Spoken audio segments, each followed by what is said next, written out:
Assalamualaikum warahmatullahi wabarakatuh.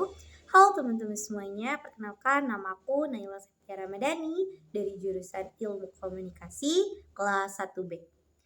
Pada video kali ini, izinkan saya untuk menyampaikan pemaparan mengenai materi sejarah politik dengan subtema kondisi politik Indonesia pada masa Orde Baru.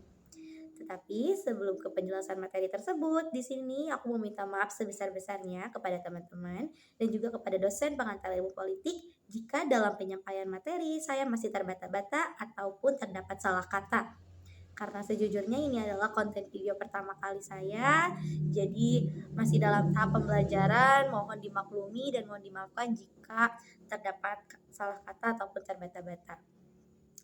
Baiklah, tanpa memperpanjang waktu dan agar mempersingkat waktu juga, marilah kita simak penjelasan dari video berikut ini terlebih dahulu.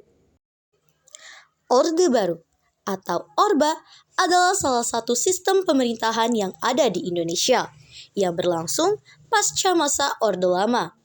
Masa kepemimpinan Orde Baru dimulai dari tahun 1966 sampai dengan 1998.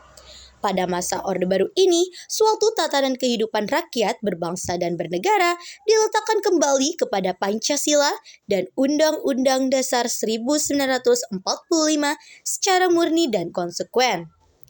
Tentunya, banyak sekali pro dan kontra pada Orde Baru ini. Salah satunya, stabilitas politik, pertumbuhan ekonomi, pemberantasan PKI, otoritarisme, korupsi, pelanggaran HAM, dan ketimpangan sosial.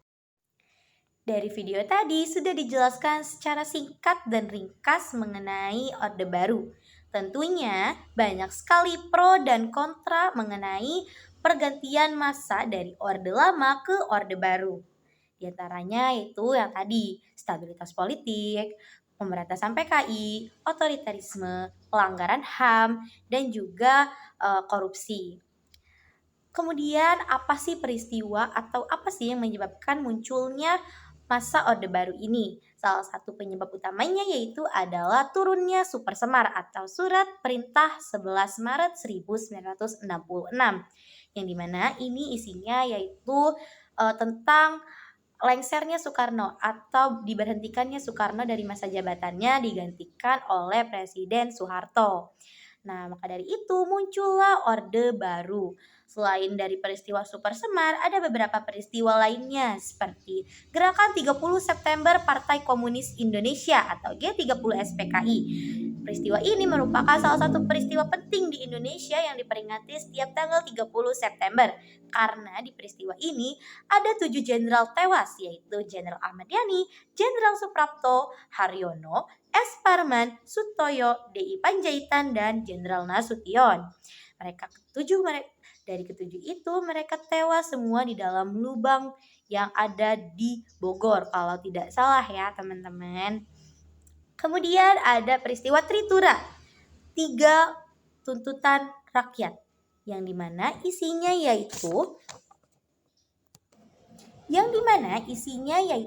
bubarkan PKI dan organisasi massanya, pembersihan kabinet Wikora, dan penurunan harga barang, serta terjadinya krisis ekonomi pada masa Orde Lama yang buruk sekali dan bahkan perekonomiannya ini sistemnya sangat tertutup dan tidak sedikit yang melakukan korupsi.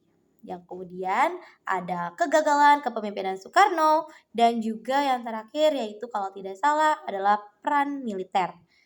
Nah, kondisi politik Indonesia pada masa Orde Baru.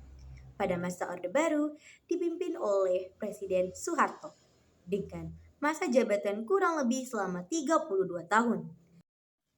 Kondisi politik Indonesia pada masa Orde Baru. Tentu pada masa ini, Presiden Soeharto sangat tegas akan kebijakan politiknya, karena kebijakan politik ini bertujuan untuk menjaga stabilitas politik Indonesia tetap stabil.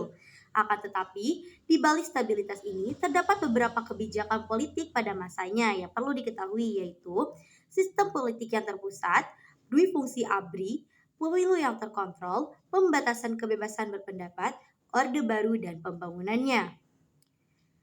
Sistem politik terpusat. Sistem politik terpusat merupakan sistem pemerintahan yang dimana segala keputusannya itu harus disetujui dan harus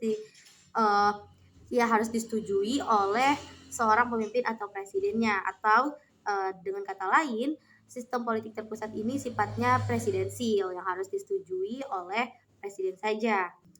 Selain itu, Orde Baru juga memperlakukan sistem pemerintahan sentralisasi, atau dengan kata lain, sentralisasi itu adalah sebuah sistem di mana pusat pemerintahan itu sangat berperan atau sangat dominan sekali dalam pembentukan suatu kebijakan yang wajib ditaati oleh pemerintah daerah.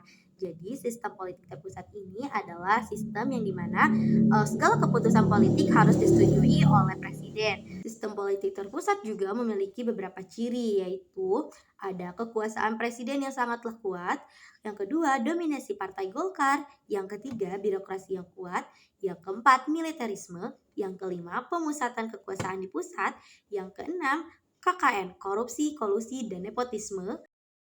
Ada beberapa alasan mengapa KKN sangat marak pada masa Orde Baru. Yang pertama, sentralisasi kekuasaan. Yang kedua, dominasi Partai Golkar. Yang ketiga, kultur politik. Yang keempat, lemahnya penegakan hukum. Kesimpulan dari kondisi politik Indonesia pada masa Orde Baru ini adalah masa Orde Baru merupakan masa yang dipimpin oleh Presiden Soeharto dengan masa jabatan selama 32 tahun dengan beberapa kebijakan, yaitu kebijakan politik, ekonomi, dan pembangunan. Serta pada masa ini semua segala keputusan harus diputuskan atau harus disetujui oleh presiden. Dan praktek KKN pada masa Orde Baru ini juga masih sangat marak. Dan mungkin itu saja yang bisa saya sampaikan teman-teman pada video kali ini. See you next time and see you next video. Nanti aku bakal bikin lagi di minggu depan. Oke, terima kasih. Wassalamualaikum warahmatullahi wabarakatuh.